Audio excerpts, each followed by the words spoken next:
Great men throughout history have been criticized for being different. They thought differently, and their methods were often questioned. If this film taught me anything, though, it is that the people who are different make the biggest difference.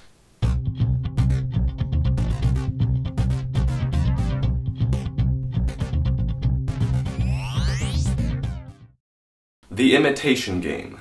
In my opinion, it's a really good movie.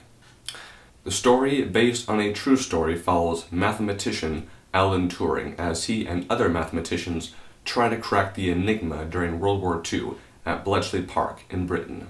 Prior to seeing this film, I knew nothing about the story or this character, but I walked out educated. Turing was an extraordinary man. His work was complex and went largely underappreciated, and his personal life was shunned, but ultimately his efforts saved lives. Structurally, the story jumps between Turing working in Britain to his life after the war, and then back to when he was a schoolboy.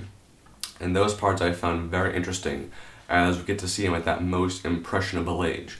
He was bullied, but thankfully he had a very good friend who helped him through all that, and that has a huge effect on him in the present, even though it's not explicitly stated, but it's there.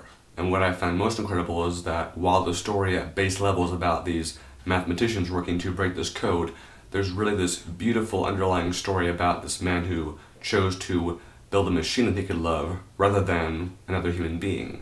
Performance-wise, Cumberbatch as Turing is phenomenal, and the entire supporting cast is terrific. The rapport that develops between everyone is genuine and feels realistic. The film is also directed brilliantly, and the score is magnificent. Where I think the film could have improved is the structure and visual representations. There are a number of events discussed towards the end of the film that all deal with Turing, and I wanted visuals for all of them, but unfortunately we only get to hear about them, and I was disappointed by that. Structurally speaking, as I mentioned, the film jumps between 3 points in Turing's life. I didn't mind that, but for some reason, beginning more or less at the end just did not work for me. I wish that we'd begun like when he had been brought to Britain for his work. That would have been, for me, better personally. Overall, though, I think this was a very interesting film, and I'm glad it got made. I give The Imitation Game 3.5 out of 5 stars. Thank you very much for your time. Have an awesome day.